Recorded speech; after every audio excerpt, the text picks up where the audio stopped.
प्रश्न, उस गोले का आयतन ज्ञात कीजिए जिसका पृष्ठीय क्षेत्रफल 154 वर्ग सेंटीमीटर है। इस प्रश्न में हमें एक गोले का पृष्ठीय क्षेत्रफल दिया है और इसका आयतन ज्ञात करना है। इस प्रश्न को हल करने के लिए हम लिखेंगे हल दिया है। क्या दिया है? गोले का पृष्ठीय क्षेत्रफल बराबर 154 वर्ग सेंटीमीटर। अब हम यहाँ पर क्या करेंगे, गोले के पृष्ठीय क्षेत्रफल का सूत्र लिखेंगे, उससे गोले की त्रिज्या ज्ञात करेंगे, फिर गोले का आयतन ज्ञात करेंगे। गोले के पृष्ठीय क्षेत्रफल का सूत्र क्या होता है? 4 पाई आर स्क्वायर बराबर के इधर कितना है? 154। अब यहाँ पर हम मान रख देते हैं, ये 4 आ जाएगा गुणित पाई का मान 22/7 और गुणित आर स्क्वायर बराबर 154। यहाँ पर हमें आर का मान ज्ञात करना है, तो इन सबको हम यहाँ से हटाएंगे, तो ये आर स्क्वायर ऐसा ही रहेगा बराबर 154।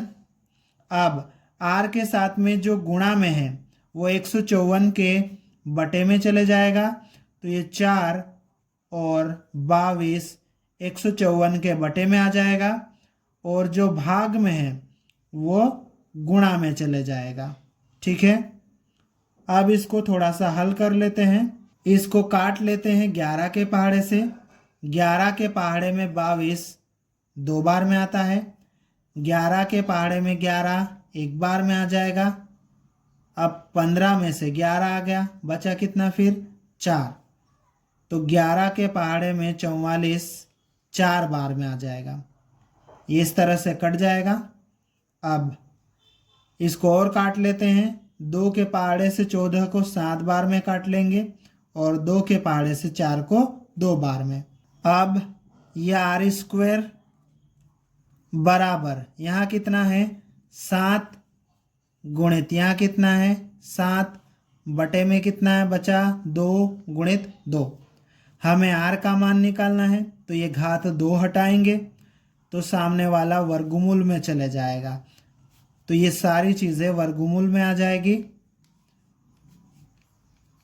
अब क्या करेंगे, इनका जोड़ा तो ही, जोड़े में से एक एक अंक वर्गमूल के बाहर आ जाएगा, करनी के बाहर आ जाएगा, तो ये 7 बाहर आ जाएगा और बटे में ये 2 भी बाहर आ जाएगा। इस तरह से आर का मान 7/2 सेंटीमीटर हो जाएगा। अब हम क्या करेंगे, गोले के आयतन का सूत्र लिखेंगे, उसमें आर का मान रखेंगे और गोले का आयतन ज्ञात करेंगे। अब गोले का आयतन बराबर 4/3 पाई आर क्यूब। गोले के आयतन का सूत्र हमने लिख लिया। अब यहाँ पर आर और पाई का मान रखेंगे और गोले का आयतन ज्ञात करेंगे। तो ये बराबर का चिन्ह यहाँ पर लगा लेते हैं, ये 4/3 आ जाएगा गुणित पाई का मान कितना होता है? 22/7 गुणित आर का मान कितना है? 7/2 और इस पूरे की घात कितनी है? 3 है। तो आगे लिख लेते हैं, ये बराबर का चिन्ह, ये 4/3 गुणित ये 22/7 गुणित 7/2, इस पूरे की घात कितनी है? 3 है, तो 7/2 को हम कितनी बार लिख सकते हैं? 3 बार। तो ये 2 बार और ये 3 बार हमने 7/2 को लिख लिया। अब इसको काट लेते हैं, ये 7 से ये 7 कट जाएगा।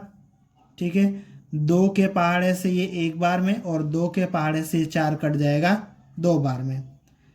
2 के पहाड़े से ये 2 1 बार में और 2 के पहाड़े से ये 22 11 बार में कट जाएगा। इस 2 से ये 2 कट जाएगा। इस तरह से हमारे पास में क्या बचा? ऊपर बचा है 11 गुणित ये 7 और एक और 7 और बटे में कितना बचा है? 3 बचा है। अब 11 7 और 7 इसका गुणा करेंगे तो कितना आ जाएगा 539 और बटे में कितना है 3। अब 539 को 3 से भाग लगाएंगे तो कितना आ जाएगा 179। भागफल इतना आ जाएगा और शेषफल कितना बच जाएगा 2। और किससे भाग दे रहे थे 3 से। तो इस तरह से गोले का आयतन 179 सहित 2/3 घन सेंटीमीटर हो जाएगा। ये हमारा उत्तर है।